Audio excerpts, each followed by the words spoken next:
Hello everyone, welcome back to my channel. So आजचा blog खूप special असणार आहे. खूप दिवसांनी ब्लॉग येत आहे. सो तुमचं मनापासून स्वागत आहे माझ्या आजच्या ब्लॉगमध्ये. सो हा ब्लॉग 2-3 डेजमध्ये डिवाईड केलेला आहे. एक तर गुढीपाडवा दिवशी आणि एक गुढीपाडवा दिवशीच्या आधी. सो तुम्ही नक्की पहा, स्टे ट्यून. तर गुढीपाडव्याच्या आदल्या दिवशी मम्मी साफसफाई करत होती, कारण गुढीपाडवा म्हणलं, वर्षाचा नवीन सण म्हटलं तर आपली साफसफाई चालूच होते. सो मम्मीने आज किचन काढला होता साफसफाई करायला, तसं ट्रॉली वगैरे पण धुवून काढल्या. सो त्यानंतरनं मी काम उरकून मी बाहेर गेले. सो असंच संध्याकाळी बाहेर गेले, कारण आपण समर्थ मंदिरच्या इकडून आलो का? सो खूप दिवस झालं समेवरून जायचं होतं, मी गेलीच नाही कधी. सो आम्ही गेलो आज. खूप लांब आहे त्यामुळे मला पण कधी जाणं झालं नाही.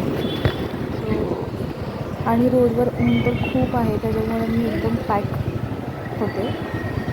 चला जाऊ. तिच्याकडे काही शूट करता आलं नाही. सो मग आम्ही आता मलबारमध्ये आलो, कारण मैत्रिणीचं काहीतरी काम होतं रिंगचं, स्टोर निघाले होते. सो इथे खूप छान मलबार शॉप आहे, मला खूप आवडलं. खूप त्यांचं इंटेरियर वगैरे पण खूप छान आहे, तुम्ही पाहू शकता.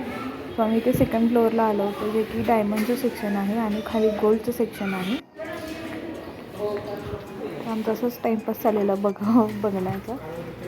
तर आता आम्ही थोडं बसून घेतो, कारण त्यांनी आम्हाला बसायला सांगितलं, कामाला थोडासा टाईम लागणार होता.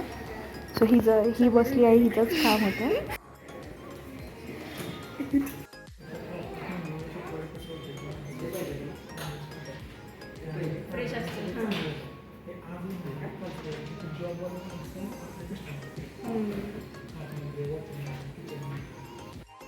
सो याच्यावर डिस्कशन चाललं होतं की त्यांनी आम्हाला कॉफी दिली. सो कॉफीमध्ये खूप एकदम कडवी होती, त्याच्यामध्ये अजिबात शुगरसुद्धा नव्हती. सो कॉफी पिऊन आम्ही निघालो, कारण आमचं काम झालं होतं रिंगचं.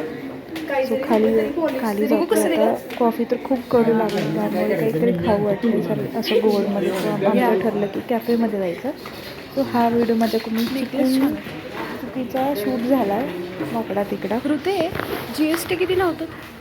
GST किती? एंट्रन्स पण खूप छान बाहेर गेलं शॉपचं, नक्की तुम्ही विजिट करा.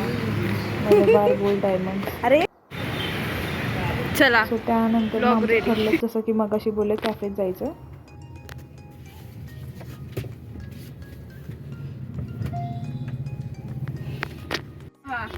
आणि ते पहिल्यांदा ते लगेच हे पकडतात. डोर नाही लागला समय तुझा. माझा उघड तिथल्या तिथं आणि लगेच लाव. हे उघड. माझं नाही लागलेला. तुझंच थांबायला लागेल. आता लागल. आता उघडत नाहीये. नाही, थांबायला लागेल.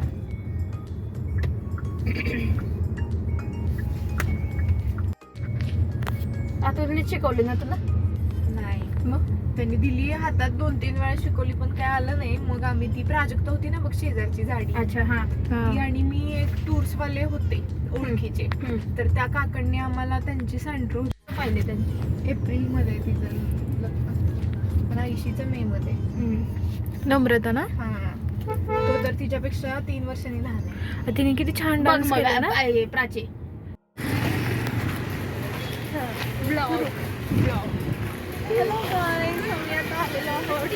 टी डोस मध्ये.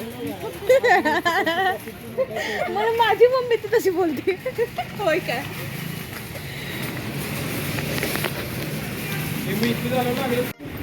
काय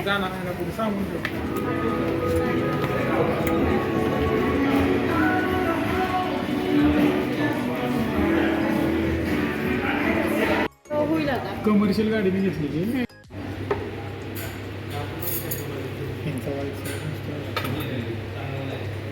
हां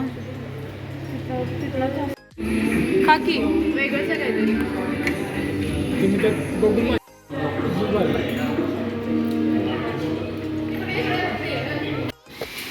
सो हा होता सेकंड डे. ते इथे फर्निचरचं काम करायला आले होते. दरवाजा लावायचा होता काचेचा, कारण त्या सेक्शनमध्ये खूप धूळ बसती आहे. ओपनच होतं, त्यामुळे आम्ही तिथे काच लावून घेतली, काचेचा दरवाजा. सो त्यानंतरनं मी परत बाहेर गेलो, आम्ही परत भेटलो सेकंड डे. तेव्हा मला वाटतं संडे होता. सो आमचं ठरलं की घरातच पार्टी करायची, म्हणजे घरातच नॉनव्हेज करायचं. सो आम्ही निघालो होतो का फ्रेंडच्या घरी. आम्ही बस एकदम 3 साईडच ठेवलं होतं कारण आम्हाला लेट झालं होतं जायला.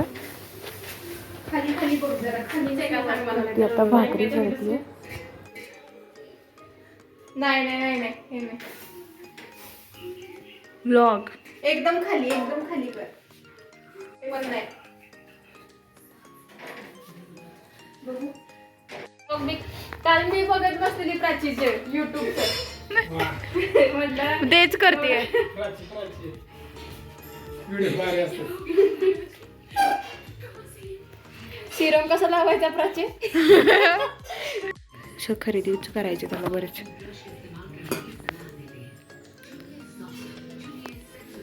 आणि त्याला थोडंसं ऑकवर्ड पण होतं याला. तर अशा प्रकारे आम्ही गुढी उभी केली. मी सकाळी लेट उठले त्याच्यामुळे मी जास्त शूट करू शकले नाही. सो गुढीपाडव्याच्या खूप खूप शुभेच्छा. तुम्हाला कसा वाटला माझा आजचा व्लॉग मला नक्की कमेंट करून सांगा. माझ्या चॅनलला लाईक करा, शेअर करा, सबस्क्राईब करा. Till then take care, bye.